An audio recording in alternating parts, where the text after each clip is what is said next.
Hello student. आज हम start करते हैं क्लास 7 का चैप्टर 4 एयर। ये बहुत इंटरेस्टिंग चैप्टर है, बहुत अच्छा चैप्टर है। आप इसको ध्यान से सुनना, फिर आपके सारे डाउट्स क्लियर हो जाएंगे। तो हम स्टार्ट करते हैं अ, सबसे पहले एटमॉस्फेयर से कि एटमॉस्फेयर क्या होता है।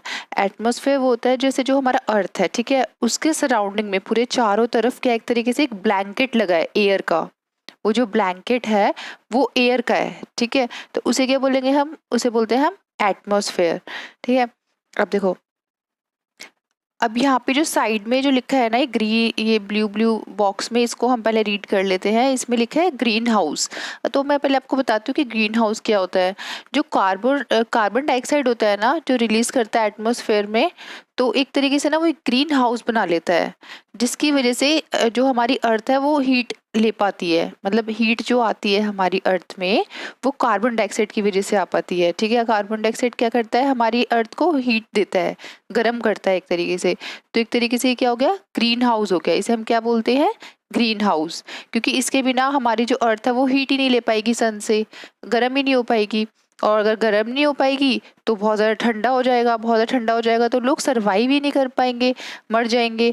तो ना अब क्या होता है, अब देखो ये तो कार्बन डाइऑक्साइड तो हेल्प कर ही रहा है अर्थ को देने में कि भैया हीट ले लो जितनी भी लेनी है तुम्हें। लेकिन जो हमारे एटमॉस्फेयर में, जैसे कि जो स्मोक हो गया, और ये जो ना ये होता है ना स्मोक वगैरह, कार फ्यूम्स, और तो ये क्या कर रहे हैं, ये भी एक तरीके से हीट प्रोड्यूस कर रहे हैं। फॉर एग्जांपल जो व्हीकल्स वगैरह होती है, कार होती है, बाइक होती है, इसमें से भी जो धुआं निकलता है ना, तो वो क्या कर रहा है, एक तरीके से वो भी हीट प्रोड्यूस कर रहा है। अभी हीट ज़्यादा प्रोड्यूस हो जाएगी तो क्या हो जाएगा, बहुत ज़्यादा गर्म हो जाएगी अर्थ, वो भी नुकसानदायक है। अगर वो ज़्यादा गर्म हो गई तो जो हमारे अर्थ पे जितने भी जो स्नो वाले एरिया है जहाँ पे बर्फ़ वगैरह होती है, वो बर्फ़ पिघलने लग जाएगी। और वो बर्फ़ पिघलेगी तो क्या होगा, जो पानी है वो सारा सी में जाने लग जाएगा। अब जो सी का लेवल है वो थोड़ा थोड़ा करके बढ़ जाएगा। अब सी का लेवल बढ़ जाएगा तो पूरी दुनिया क्या डूब जाएगी पानी में और फिर ख़त्म हो जाएगी। तो इसलिए हमें इस चीज़ को भी रिड्यूस करना है। तो इसे क्या बोलते हैं हम, ग्लोबल वार्मिंग। ग्लोबल वार्मिंग किसे बोलते हैं, जब अर्थ में बहुत ज़्यादा हीट हो जाती है, ठीक है। किस किस से, जैसे कार्बन डाइऑक्साइड भी हो गया और बाकी चीज़ें भी हो गई हैं, पॉल्यूशन, मतलब ये जो स्मोक वगैरह है, इन सब से भी बहुत ज़्यादा हीट आ गई है, बहुत ज़्यादा गर्म हो जाता है अर्थ, तो क्या हो जाता है, ग्लोबल वार्मिंग हो जाता है। फिर ग्लोबल वार्मिंग बोलते हैं इसे हम, ठीक है। आई होप आपको ये दोनों कंसेप्ट समझ आ गए होंगे, ग्रीन हाउस भी और ग्लोबल वार्मिंग भी। अब आ जाओ next, composition of air of the atmosphere. अब देखो एटमॉस्फेयर में कौन कौन सी गैसेज हैं। तो सबसे ज्यादा जो गैस है वो क्या कौन सी है, हमारी नाइट्रोजन। ये देखो ये डायग्राम में भी बना है, सबसे ज्यादा कौन सी, नाइट्रोजन 78%। उसके बाद ऑक्सीजन, और फिर उसके बाद जो है हमारी वो है आर्गन, उसके बाद है कार्बन डाइऑक्साइड, और बाकी जो अदर्स गैसेज है वो 0.0% है, बस बहुत थोड़ी सी हैं। तो नाइट्रोजन देखा जाए तो नाइट्रोजन कौन यूज करता है, नाइट्रोजन तो प्लांट यूज करते हैं। जैसे हम ऑक्सीजन यूज करते हैं जीने के लिए, ऐसे प्लांट को क्या चाहिए, नाइट्रोजन चाहिए। अब जो नाइट्रोजन है वो कैसे लेते हैं प्लांट्स, डायरेक्टली तो लेते नहीं है, वो क्या करते हैं, जो सॉइल में बैक्टीरिया होते हैं ना, तो बैक्टीरिया क्या करते हैं, नाइट्रोजन को एब्जॉर्ब करते हैं, और फिर वो रूट्स के थ्रू, जो प्लांट की जड़ होती है, रूट होती है, उसमें वो उनको क्या प्रोवाइड करते हैं, नाइट्रोजन गैस प्रोवाइड कराते हैं, ठीक है, प्लांट्स को। तो प्लांट्स ऐसे इस तरीके से नाइट्रोजन लेते हैं। और जो प्लांट्स होते हैं नाइट्रोजन लेते हैं, और जो एक्सहेल करते हैं, मतलब छोड़ते हैं, वो क्या छोड़ते हैं, कार्बन ऑक्सीजन छोड़ते हैं, सॉरी, कार्बन डाइऑक्साइड तो हम लोग छोड़ते हैं, ठीक है। हम लोग ऑक्सीजन इनहेल करते हैं और एक्सहेल क्या करते हैं, हम कार्बन डाइऑक्साइड एक्सहेल करते हैं। ऐसे जो प्लांट्स होते हैं वो क्या करते हैं, वो नाइट्रोजन इनहेल करते हैं और एक्सहेल क्या करते हैं, वो ऑक्सीजन को, जो कि हमें जरूरत होती है, हम प्लांट से तो लेते हैं ऑक्सीजन। तो अब देखो, अब आपको आई थिंक अच्छे से समझ आ गया होगा, जो प्लांट्स होते हैं वो क्या करते हैं, नाइट्रोजन को, नाइट्रोजन एज अ ब्रेथ, जो जीने के लिए, जैसे हम ऑक्सीजन लेते हैं ना जीने के लिए, ऐसे प्लांट जो है वो क्या करते हैं, नाइट्रोजन लेते हैं जीने के लिए, और वो क्या छोड़ते हैं उसके बदले में, ऑक्सीजन। और हम लोग क्या करते हैं, हम लोग ऑक्सीजन लेते हैं और कार्बन डाइऑक्साइड छोड़ते हैं। तो देखा जाए तो जो नाइट्रोजन है वो सबसे ज़्यादा इंपॉर्टेंट गैस मानी गई है एयर की, क्योंकि सबसे ज़्यादा मिलती है वो। और सेकंड नंबर पे क्या है, हमारा ऑक्सीजन है, सेकंड मोस्ट प्लेंटीफुल जो गैस है, ठीक है, एयर में, वो कौन सी है, हमारी ऑक्सीजन है।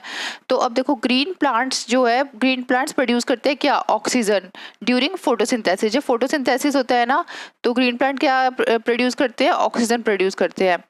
ठीक है। और जो ग्रीन प्लांट्स है वो कार्बन डाइऑक्साइड का भी यूज़ करते हैं, किस लिए? अपने फूड को बनाने के लिए। जो अपना खाना बनाते हैं प्लांट्स वगैरह, वो किसके थ्रू बनाते हैं? कार्बन डाइऑक्साइड के थ्रू बनाते हैं। तो यहाँ पे कार्बन डाइऑक्साइड की भी बहुत ज़रूरत है। अगर जैसे कार्बन डाइऑक्साइड जो है हम रिलीज करते हैं ह्यूमंस, ठीक है, ह्यूमंस हो गए, एनिमल्स हो गए, ठीक है, और प्लांट क्या जो है करते हैं रिलीज, वो करते हैं ऑक्सीजन को। और अगर ये दोनों बैलेंस में रहे, मतलब जितना कार्बन डाइऑक्साइड मतलब एनवायरनमेंट में है उतना ही अगर ऑक्सीजन हो, ठीक है, तो ये चीज़ें क्या है? बैलेंस में हो जाएंगी, परफेक्ट बैलेंस रहेगा। अगर थोड़ा भी ऊपर नीचे हुआ तो इम्बैलेंस हो जाएगा। फॉर एग्जाम्पल अगर कार्बन डाइऑक्साइड ज़्यादा ही हो गया एनवायरनमेंट में तो क्या हो जाएगा? ग्लोबल वार्मिंग हो जाएगी, उससे भी इफेक्ट पड़ेगा पूरी अर्थ को। और जो भी जितने भी जो भी है जो भी लोग हैं सबको इफेक्ट पड़ेगा इन सब चीज़ों से। अब देखो यहाँ पर ही ब्लू बॉक्स में क्या लिखा हुआ है? ब्लू बॉक्स में लिखा है कि जो कोल्ड एयर होती है ना, वो बहुत डेंसर होती है और बहुत हैवी होती है। ये याद रखना, जो कोल्ड एयर होती है वो मेरे बहुत हैवी होती है और बहुत डेंसर होती है। और जो हॉट एयर होती है, जो गर्म एयर होती है, वो क्या होगी? वो बहुत लाइट होती है, इसलिए वो बहुत जल्दी एक्सपैंड हो जाती है, बहुत जल्दी फैल जाती है और वो बहुत जल्दी ऊपर गोज अप, मतलब बहुत जल्दी रिलीज हो जाती है, बहुत जल्दी निकल जाती है, ठीक है। तो ये आपको ध्यान रखना पड़ेगा, कोल्ड एयर का भी और हॉट एयर का भी। इसको मैं आगे अच्छे से आपको एक अच्छे से एक्सप्लेन करूंगी नेक्स्ट वाले पैराग्राफ में, नेक्स्ट पेज में। अब देखो नेक्स्ट जो है हमारा स्ट्रक्चर ऑफ एटमॉस्फेयर। अब स्ट्रक्चर ऑफ एटमॉस्फेयर ये मैं आपको डायग्राम से बनाऊंगी तो बताऊंगी तो बहुत अच्छे से समझ आएगा। अब देखो इसमें क्या है, जो सबसे नीचे है, सबसे नीचे कौन सा है? हमारा ट्रोपोस्फेयर। उसके ऊपर क्या है? हमारा स्ट्रेटोस्फेयर। उसके ऊपर क्या है? हमारा मेसोस्फेयर। और उसके ऊपर क्या है? हमारा थर्मोस्फेयर। और सबसे ऊपर क्या है? हमारा एक्सोस्फेयर, ठीक है। अब मैं आपको डायग्राम से ही समझाती हूँ। अभी जो ट्रोपोस्फेयर होता है ना, इसकी जो हाइट है एक तरीके से देखा जाए तो 13 किलोमीटर तक। ये देखो ये यहाँ पर ना ये हाइट मेंशन है, ये 10, 20, 30, 40 लिखा है ना, ये हाइट है। तो ये ट्रोपोस्फेयर कहाँ तक का है? हमारा 13 किलोमीटर तक का। जहाँ पर जो वेदर्स वगैरह, रेनफॉल वगैरह होती है, फॉग वगैरह, हेल स्टॉर्म्स वगैरह, ये सब कुछ होता है ना, ये ट्रोपोस्फेयर में ही होता है। माउंट एवरेस्ट वगैरह ये सारा ट्रोपोस्फेयर में ही है। अब इसके ऊपर जाएंगे तो जहाँ पर जैसे प्लेन उड़ते हैं ना जिस हाइट पर, ठीक है, वो कहाँ पर उड़ते हैं हमारे? वो स्ट्रेटोस्फेयर में उड़ते हैं। 50 किलोमीटर तक है ये हमारा, ठीक है। 50 किलोमीटर तक हमारा क्या है? ये हमारा स्ट्रेटोस्फेयर है। अब देखो स्ट्रेटोस्फेयर में जो है हमारा एरोप्लेन्स वगैरह ये सारा कुछ फ्लाई करता है, उड़ता है, ठीक है। और यहाँ पर ओजोन गैसेस भी होती है, ठीक है, ये सारी चीजें होती है। अब आ जाओ नेक्स्ट पे, नेक्स्ट है हमारा मेसोस्फेयर। ये है हमारा 80 किलोमीटर, ठीक है। इसकी हाइट जो है वो 80 किलोमीटर तक है, ठीक है। ये देखो ये है मेसोस्फेयर। अब यहाँ पर क्या होता है? जो मीटरॉइड्स होते हैं ना, यानी कि अब हम कहाँ पे पहुंच गए? हम स्पेस में पहुंच गए हैं। अब यहाँ पर मीटरॉइड्स हैं जो बहुत ज्यादा बर्न अप हो जाते हैं, टूटते हैं मीटरॉइड्स वगैरह, ठीक है। तो ये सारे कहाँ पर होते हैं? मेसोस्फेयर पे होते हैं। अब आ जाओ नेक्स्ट थर्मोस्फेयर में। थर्मोस्फेयर में ना जो हमारा टेम्परेचर होता है बहुत ज़्यादा राइज हो जाता है, बहुत ज़्यादा गर्मी होती है यहाँ पर। और आइनोस्फेयर इसका पार्ट होता है, ठीक है। यहाँ पर एक आइनोस्फेयर भी लेयर है, ठीक है, वो इन्होंने यहाँ पर लिखा नहीं हो, वो थर्मोस्फेयर के अंदर में ही होती है, ठीक है। तो उसको, ठीक है, तो ionosphere is a part of this layer. Next, और ये जो है ना थर्मोस्फेयर, ये 80 to 400 किलोमीटर तक लाई करती है, यहाँ पर जो है ना 80 to 400 किलोमीटर तक ऊपर तक। अब लास्ट आ जाओ हमारा एग्जोस्फेयर। लास्ट है हमारा कौन सा? एग्जोस्फेयर। अब यहाँ पर जो लाइट गैसेस होती है, जैसे हीलियम हो गया, हाइड्रोजन हो गया, वो फ्लोट करते हैं, वो तैरते रहते हैं स्पेस में, यहाँ पर स्पेस में, ठीक है। कौन कौन सा? Helium and hydrogen. अब आ जाओ नेक्स्ट, ये हमने अच्छे से कर लिया और ये सारा इसमें यही लिखा हुआ है जो मैंने आपको एक्सप्लेन किया है ना, अब आपको बहुत अच्छे से समझ आ जाएगा। अब देखो नेक्स्ट है हमारा वेदर एंड क्लाइमेट। अब जो वेदर होता है ना, वेदर क्या होता है? जैसे बोलते हैं ना आज बहुत ज़्यादा गर्मी है, कल बहुत ज़्यादा ठंड थी, इस टाइप से। तो ये क्या हो रहा है? हमारा चेंज हो रहा है, डे टू डे चेंज हो रहा है हमारा। तो जो चेंज होता रहता है ना डे टू डे, उसे क्या बोलते हैं हम? वेदर। लेकिन फॉर एग्जाम्पल जैसे यहाँ पर इंडिया में कौन सा? मानसून क्लाइमेट बोलते हैं, ठीक है। मानसून क्लाइमेट है, मतलब बारिश आती रहती है। तो हमारा क्या है? एक तरीके से मानसून क्लाइमेट है। अगर हम चले जाए फॉरेन में, ठीक है, फॉरेन में से हम चले गए, लंदन चले गए, ठीक है, लंदन में बहुत ठंड होती है। तो जो ठंड है वो पूरे साल भर रह रही है ना उनके यहाँ पर, तो वो क्या हो गया हमारा? एक तरीके से क्लाइमेट। तो इसमें लिखा है, इसमें लिखा भी है देखो कि weather can change dramatically from day to day. जो डे टू डे चेंज होता रहता है, उसे क्या बोलते हैं हम, वेदर। लेकिन जो पूरे साल भर बहुत लॉन्ग टाइम तक, साल भर भी नहीं पूरे लॉन्गर टाइम तक रहता है, जैसे कि जहाँ पर कोल्ड है तो पूरे साल भर कोल्ड ही है, वहाँ का वेदर ही कोल्ड है, ठीक है, तो उसे क्या बोलेंगे हम, क्लाइमेट। ठीक है, the average weather condition of a place for a longer period, longer बहुत लंबे समय तक एक ही जैसा वेदर रहे, तो उसे क्या बोलते हैं हम, क्लाइमेट। अब देखो नेक्स्ट आ जाओ, टेम्परेचर। टेम्परेचर किसे बोलते हैं, the degree of hotness and coldness of the air, मतलब जो हमें पता चलता है टेम्परेचर, जैसे अभी बोलते हैं हम कि 34 डिग्री सेल्सियस हो रहा है, तो हमें पता चल रहा है हाँ 34 डिग्री तो भैया गर्मी है, तो क्या बता रहा है, ये हॉटनेस बता रहा है। और टेम्परेचर कोल्डनेस भी बताता है कि कितना 0 डिग्री सेल्सियस है या 1 डिग्री सेल्सियस है टेम्परेचर। तो टेम्परेचर हमें क्या बताता है, डिग्री बताता है किसकी, हॉटनेस की और कोल्डनेस की। अब आ जाओ इंसुलेशन। इंसुलेशन मीन्स होता है, फॉर एग्जाम्पल हमारे अर्थ में कोई भी हीट आ रही है, ठीक है, उसको जैसे मतलब अर्थ जो है वो रोक रही है कि भैया हीट थोड़ा कम आने दो, ज़्यादा मत आने दो, तो इंसुलेशन क्या करेगा, इंसुलेशन जो उस हीट को लाने में हेल्प करता है, ठीक है, अर्थ तक हीट को लाने में हेल्प करता है। तो इसमें लिखा है, देखो, insolation is the incoming solar energy intercepted by the earth, जो अर्थ रुकावट डालती है कि भैया मत आने दो इस सनरेज को, ठीक है, तो उस चीज़ को वो हटाती है, ठीक है, उस चीज को हटा के और अर्थ में लेकर आती है सनरेज को, तो उसे बोलते हैं insolation. The amount of insolation decreases from the equator towards the pole. अब इक्वेटर पे तो ज्यादा गर्मी होगी, ठीक है, तो धीरे धीरे करके जब हम पोल्स पे जाएंगे ना, ऊपर की साइड पे जाएंगे इक्वेटर से, तो क्या हो जाएगा, हमारा डिक्रीज हो जाएगी इंसोलेशन, मतलब गर्मी जो है वो डिक्रीज हो जाएगी। अब आ जाओ नेक्स्ट। अब देखो ये जो है ना, टेम्परेचर डिपेंड करता है area to area. For example जैसे हम सिटी में रहते हैं, तो सिटी में क्या होता है, बहुत ज़्यादा गर्मी हो जाती है कंपेयर देन विलेजेस के। क्यों, क्योंकि देखा है बिल्डिंग्स वगैरह जो है वो स्टील वगैरह की बनी होती है और कंक्रीट की बनी होती है, तो ये जो स्टील वगैरह होता है, कंक्रीट वगैरह होता है, बहुत ज़्यादा क्या रिलीज़ करता है, बहुत ज़्यादा हीट रिलीज़ करता है। और जो रोड बनी होती है ना, जो आपने देखा होगा ब्लैक ब्लैक जो डालते हैं, एस्फाल्ट बोलते हैं उसे, ठीक है, वो जो ब्लैक ब्लैक डालते हैं ना, उससे भी बहुत ज़्यादा हीट रिलीज़ होती है। तो ये सारी हीट की वजह से जो एनवायरनमेंट होता है वो भी बहुत ज़्यादा गर्म हो जाता है। लेकिन जो गाँव में होता है वो कच्चे कच्चे कच्चे घर होते हैं और सड़कें भी अच्छे से बनी नहीं होती हैं, तो वहाँ पर इतना ज़्यादा हीट वगैरह रिलीज़ होती नहीं है, तो इसलिए वहाँ पर थोड़ी कम गर्मी रहती है कंपेयर देन सिटीज, ठीक है। तो अब देखो, जो हमारा जो है हमारा टेम्परेचर, उसको हम किस में मेज़र करते हैं, उसको हम सेल्सियस में मेज़र करते हैं, मतलब सेल्सियस में हम मेज़र करते हैं। जैसे कि 0 डिग्री सेल्सियस लिखा है यहाँ पे, 100 डिग्री सेल्सियस लिखा है, तो हम इसको सेल्सियस में मेज़र करते हैं। अब नेक्स्ट आ जाओ, एयर प्रेशर। ये बहुत इंपॉर्टेंट टॉपिक है एयर प्रेशर, बहुत अच्छे से समझना, ठीक है। अब मैंने आपको बताया था कि जो हमें पता है कि लो प्रेशर और हाई प्रेशर किस में होता है, लो प्रेशर होता है जहाँ पर हीट ज़्यादा होती है, और हाई प्रेशर जहाँ कोल्ड ज़्यादा होता है, मतलब ठंड ज़्यादा होती है। अब देखो, जैसे फॉर एग्जांपल हम खड़े हुए हैं कहीं पे, तो ना हमें पता नहीं है, लेकिन चारों तरफ से हमारे, ठीक है, हमारे चारों तरफ से एक प्रेशर एक्सर्ट हो रहा है, ठीक है, हमारी पूरी जो डायरेक्शन है, चारों तरफ की डायरेक्शन से एक प्रेशर एक्सर्ट हो रहा है जो हमें दिखाई नहीं दे रहा, तो उसे क्या बोलते हैं हम, काउंटर प्रेशर। अब देखो इसमें ना डेफिनेशन भी लिखी है, the air presses us from all direction, जो हमें चारों तरफ, चारों डायरेक्शन से क्या कर रही है, प्रेस कर रही है जो air, and our body exerts a counter pressure, जो फिर हमारी बॉडी क्या एक्सर्ट करेगी, काउंटर प्रेशर एक्सर्ट करेगी, ठीक है। तो जो चारों तरफ से अगर हमें कोई एक तरीके से जो एयर है वो क्या कर रही है, प्रेस कर रही है, और जो हमें दिखाई नहीं दे रहा है, अभी हम बैठे हैं या खड़े हैं तो भी एयर हमारे चारों तरफ है, वो चारों तरफ से हमें क्या कर रही है, प्रेस कर रही है, तो उसे क्या बोलेंगे हम, काउंटर प्रेशर है ये। Next, air pressure is defined as the pressure exerted by the weight of air. Obviously बात है, एयर प्रेशर लिखा है तो जो भी प्रेशर देगी वो एयर के थ्रू ही देगी, ठीक है, अब पूरे अर्थ पे दे चाहे हमारे पे दे, किसी पर भी दे, ठीक है, तो एयर के थ्रू ही प्रेशर दिया जाएगा। अब हमें पता है कि लो प्रेशर कब होता है, लो प्रेशर जब होता है जब हीट होती है, और हाई प्रेशर कब होता है, हाई प्रेशर जब होता है जब ठंड होती है, ठीक है। और जो लो प्रेशर होता है वो हीट के टाइम पे होता है, और क्या होती है, वो लाइट भी होती है, हमने अभी पढ़ा था ना अभी पीछे कि लाइट बहुत हल्की होती है।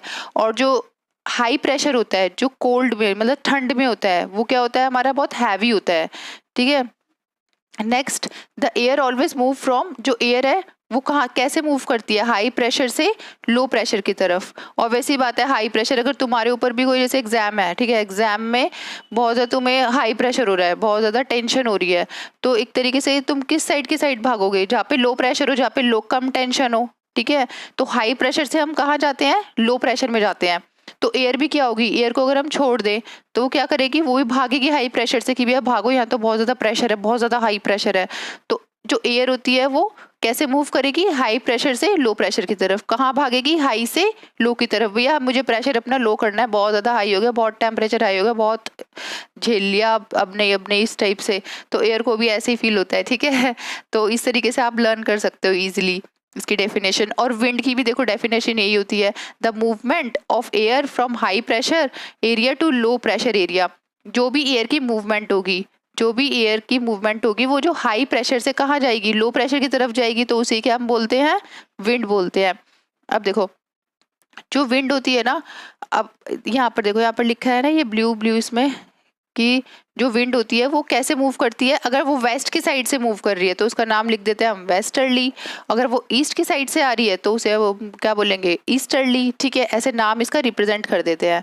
अब देखो यहाँ पर ये ऊपर इसमें लिखा है कि जो मून है, मून पे ना कोई भी एयर है ही नहीं, ठीक है। एयर नहीं है तो एयर प्रेशर भी नहीं होगा। इस वजह से जो एस्ट्रोनॉट्स होते हैं ना वो खुद की जो एयर लेकर जाते हैं बैग में, ठीक है। तो वो खुद का एयर लेके जाते हैं जिससे कि वहां पे वो ऑक्सीजन ले सके अच्छे से। अब जो नेक्स्ट विंड, जो विंड है ना वो 3 टाइप्स की होती है। कौन कौन सी, परमानेंट विंड, सीजनल विंड और लोकल विंड। अब परमानेंट विंड कौन सी है, देखो परमानेंट विंड्स वो है जो पूरे साल एक जैसी रहती है। मतलब कि अगर ईस्ट से आ रही है तो ईस्ट से ही आ रही है पूरे साल भर भैया आ रही है। ऐसा नहीं है कोई कि मॉनसून में आएगी या समर्स में आएगी या विंटर्स में आएगी, नहीं, वो पूरे साल आ रही है उसी साइड से। तो उसे क्या बोलते हैं हम, permanent winds. The trade winds, westerlies and easterlies. अब ट्रेड विंड्स किसे बोलते हैं, ट्रेड विंड्स ना पहले के टाइम पे क्या होता था कि शिप वगैरह से ट्रेड होता था, शिप से ट्रेड होता था सी में। तो अब जो फिर वो देखते थे कि भैया अब इस टाइम हम ट्रेड कर सकते हैं नहीं कर सकते हैं, विंड के थ्रू देखते थे वो कि ऐसा तो नहीं बहुत ज़्यादा हवा आ रही है, बहुत ज़्यादा हवा आएगी तो साइक्लोन वगैरह आ जाएगा, वो लोग डूब जाएंगे। तो इसलिए वो ना अपना एक वो रखते थे कि ये जो विंड कोई जैसे विंड है वो उनके सीजन के इस अकॉर्डिंग अच्छी है, तो उसको उन्होंने क्या बोल दिया, उन्होंने उसको नाम दे दिया ट्रेड विंड है, ऐसे नाम दे दिया था उन्होंने, ठीक है। और वेस्टर्ली तो पता ही है, जो वेस्ट की साइड से आती है विंड्स। ईस्टर्ली पता है जो ईस्ट की साइड से आती है विंड, ठीक है। जो पूरे साल भर रहती है उसे क्या बोलते हैं, हम ये परमानेंट विंड्स बोलते हैं, ठीक है। तो इसमें सारा यही बताया हुआ है। अब नेक्स्ट आ जाओ सीजनल विंड्स। अब सीजनल विंड में क्या होता है कि ना चेंज होती रहती है अकॉर्डिंग टू सीजन। जैसे मानसून है तो मानसून में अच्छी हवा आ रही है, ठीक है, और समर्स में नहीं आ रही है, विंटर्स में आ रही है, थोड़ी बहुत आ रही है, इस टाइप से। मतलब सीजन टू सीजन चेंज होती रहती है विंड, ठीक है, जो अपनी डायरेक्शन चेंज करती रहती है अकॉर्डिंग टू सीजन। तो उसे बोलते हैं हम सीजनल विंड। अब लोकल विंड क्या होती है, जैसे फॉर एग्जाम्पल छोटा सा एरिया है, यहाँ पर हमें जैसे फॉर एग्जाम्पल हमारे एरिया में मॉनसून के टाइम पे बहुत ज़्यादा बारिश होती है, ठीक है, बहुत ज़्यादा बारिश हो रही है। तो ये क्या है हमारा एक तरीके से, और वहाँ पर जब बारिश हो रही है उसके बाद बहुत अच्छी हवा आ रही है, तो यहाँ सिर्फ हमारे एरिया में आ रही है ना, और किसी के एरिया में तो नहीं आ रही। तो ये क्या हो गया, हमारा लोकल विंड्स हो गया। जो हवा आ रही है वो हमारी एरिया में आ रही है सिर्फ, और किसी एरिया में क्या पता गर्मी हो सर्दी हो, हमें क्या पता। जो हमारे एरिया में आ रही है तो उसे क्या बोलेंगे हम, लोकल विंड्स।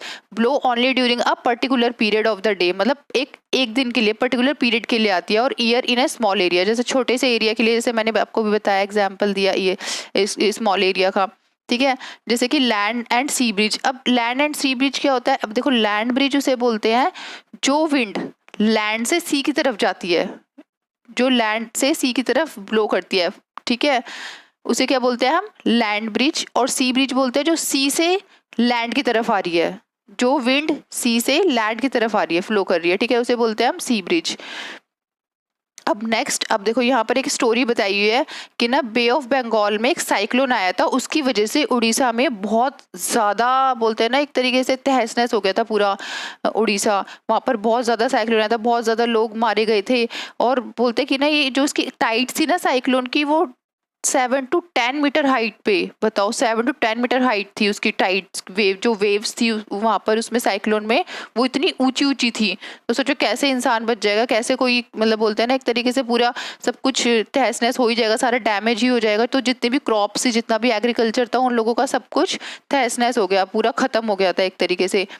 तो ये जो साइक्लोन आया था वो किस साइड से आया था, वो आया था गल्फ ऑफ थाईलैंड की साइड से, गल्फ ऑफ थाईलैंड की साइड से आया था। धीरे धीरे करते करते वो बे ऑफ बंगाल में पहुंचा और बे ऑफ बंगाल से फिर उड़ीसा में आकर उसने बहुत तहस नहस कर दिया। आप सोचो कितने सारे लोग मरे थे, बहुत लोग मरे थे इसमें, और बहुत ज़्यादा जो है ना उनकी क्रॉप वगैरह भी बेचारों की बहुत ज़्यादा खराब हो गई थी। मतलब एक तरीके से सोचो उनका पूरा लैंड ही डैमेज हो गया था। वो दोबारा से फर्टाइल करने के लिए ना सॉइल को बहुत, उन्हें बहुत ज़्यादा बोलते हैं ना, बहुत ज़्यादा उनको प्रॉब्लम हुई थी। तो इस तरीके से भी साइक्लोन वगैरह ये सब चीज़ें इफेक्ट कर जाती है एरियाज़ को। अब देखो नेक्स्ट है हमारा मॉइस्चर। मॉइस्चर क्या होता है? फॉर एग्जाम्पल जैसे वाटर वेपर होता है ना, हम जैसे तुम एक एक्सपेरिमेंट भी कर सकते हो घर में। तुम अपना एक बाउल लो, ठीक है, उसको ना उसमें पानी डालो, उसको गर्म करो, उसको गर्म किया तो क्या होगा, वो पानी वेपराइज होगा। वेपराइज होगा तो उसे क्या बोलते हैं हम, वाटर वेपर। ऐसे ही एनवायरमेंट में होता है। जैसे फॉर एग्जाम्पल एक सी है, ठीक है, यहाँ पर मैं दिखाती हूँ आपको। जैसे ये वाली सी है, ठीक है, सी से क्या हुआ, बहुत ज़्यादा गर्मी हुई, ठीक है, गर्मी हुई तो सी से जो वाटर जो है एवोपरेट हो रहा है, ऊपर जा रहा है पानी, ठीक है, ऊपर जा रहा है, तो वो क्या हो गया, एक तरीके से मॉइस्चर डेवलप करता है। जैसे बोलते हैं ना गर्मी के टाइम पर हमें बहुत चिपचिपाहट होती है, तो वो क्या होता है, हमारा मॉइस्चर होता है, ठीक है, हमारे एनवायरमेंट में। इस वजह से हमें चिपचिपाहट लगती है बहुत ज़्यादा, नमी जिसे बोलते हैं एक तरीके से। तो वो क्या हो गया, हमारा मॉइस्चर हो गया। Moisture in the air at any time is known as humidity. अब जो एयर में अगर मॉइस्चर है तो उसे क्या बोलेंगे हम, ह्यूमिडिटी है। When the air is full of water vapour, जब एयर में वाटर वेपर हो जाता है तो उसे क्या बोलते हैं, मॉइस्चर हो गया, ठीक है। अगर एयर में वाटर वेपर हो गया है, हवा में बहुत ज्यादा पानी हो गया, तो उसे बोलेंगे हम नमी हो गई है, we call it humid day, ठीक है। हम बोलते भी कि आज बहुत नमी है, तो उसे हम ह्यूमिड डे भी बोलते हैं।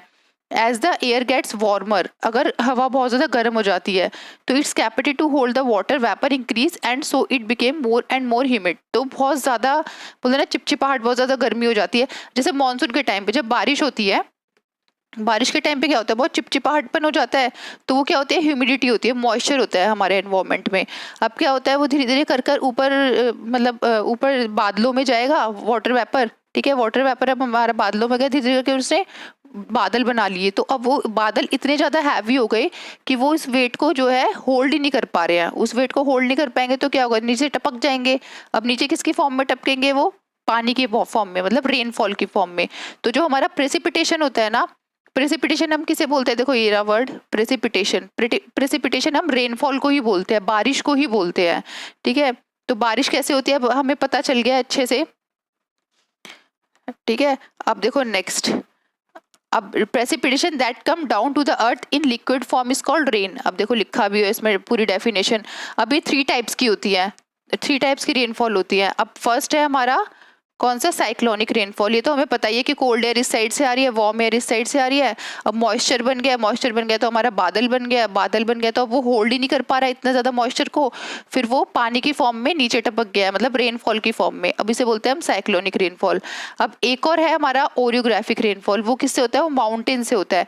फॉर एग्जाम्पल माउंटेन के पास ये सी है, ठीक है, सी से क्या हुआ, बहुत ज्यादा गर्मी हो गई, अब सी से क्या हो रहा है, पानी एवोपरेट हो रहा है, एवोपरेट हो रहा है, धीरे धीरे जाके बादल बन गए, बादल बन गए तो वो पानी जो है कहाँ पे बरसेगा, कहाँ पे आएगी रेनफॉल, पहाड़ों पर ही आएगी रेनफॉल, ठीक है। तो इसे क्या बोलेंगे हम, ओरियोग्राफिक रेनफॉल। अब नेक्स्ट आ जाओ कन्वेक्शनल, ये तो नॉर्मली है, सी से एवोपरेट हुआ पानी, बादल बने और बारिश हो गई, ठीक है। तो वो बारिश का पानी कहीं भी जा सकता है, कहीं लैंड पे, ठीक है, जरूरी नहीं है कि वो पहाड़ों पे जाए, कहीं भी जाए, वो आसपास के एरिया में इनके यहाँ पर जाएगा, ठीक है। तो ये हो गए हमारे 3 टाइप्स के रेनफॉल। अभी चैप्टर बहुत ईजी है, बहुत अच्छे से आपको समझ आया होगा आई थिंक। अच्छा मैंने इसमें एक और चीज समझाना है, ये वाला, हाँ देखो ये क्या है, ये वाला जो है आपको, ये मैं आपको समझा देती हूँ अच्छे से।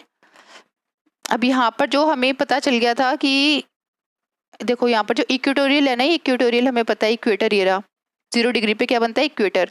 तो जो इक्वेटोरियल लो प्रेशर है उसको हम डोल्ड्रम भी बोलते हैं, ठीक है। तो अब यहाँ पर जो इसके ऊपर जो आप पिंक पिंक देख रहे हो ना एरो, तो ये एरो जो है वो किस डायरेक्शन से आ रहा है, ऊपर से आ रहा है, यानी कि नॉर्थ और ईस्ट की साइड से आ रहा है, तो इसे क्या बोलेंगे हम, नॉर्थ ईस्ट ट्रेड विंड्स, ठीक है। अब नीचे में देखो यहाँ साउथ की साइड से आ रहा है, ये पिंक वाला जो एरो है वो साउथ ईस्ट, तो इसे क्या बोलेंगे हम, साउथ ईस्ट ट्रेड विंड्स, ठीक है। तो ऐसे हमने इसको पूरे को रिप्रेजेंट किया हुआ है। तो अब इसके नीचे क्या है, सब ट्रॉपिकल हाई प्रेशर, ऊपर भी क्या है इसके, सब ट्रॉपिकल हाई प्रेशर। तो अब सब ट्रॉपिकल हाई प्रेशर है। अब यहाँ से देखो ऊपर क्या है, ये प्रिवेलिंग वेस्टर्लीज, वेस्ट की साइड से जा रही है ये एरो, ठीक है, तो इसका बोलेंगे हम वेस्टर्लीज। अब उसके ऊपर क्या आ गया, सब पोलर लो प्रेशर, और यहाँ पे नीचे भी देखो सब पोलर लो प्रेशर होगा, यहाँ पे ही रहा सब पोलर लो प्रेशर, और यहाँ पे वेस्टर्लीज भी है। अब नीचे क्या है, यहाँ पे पोलर ईस्टर्लीज, यानी कि ईस्ट साइड से जा रही है ये एरो, तो यहाँ पे बोल दिया हमने इसको पोलर ईस्टर्लीज। अब नीचे क्या बन रहा है, हाई प्रेशर, और हमारा जो है ऊपर की साइड भी क्या बन रहा है, हाई प्रेशर। तो आपको डायग्राम अच्छे से समझ आ गया होगा। अगर इसमें कोई भी डाउट है तो आप मुझे दोबारा बताना, कमेंट सेक्शन में बताना, मैं आपको दोबारा से अच्छे से समझा दूंगी, ठीक है। और हमने ये सारा कर ही लिया है अच्छे से। अब आप एक बार इसको रीड कर लोगे ना तो बहुत अच्छे से समझ आ जाएगा। फिर भी आपको अगर कोई डाउट होता है तो आप कमेंट सेक्शन में लिख सकते हैं, मैं उसको दोबारा से अच्छे से क्लियर कर दूंगी। Thank you.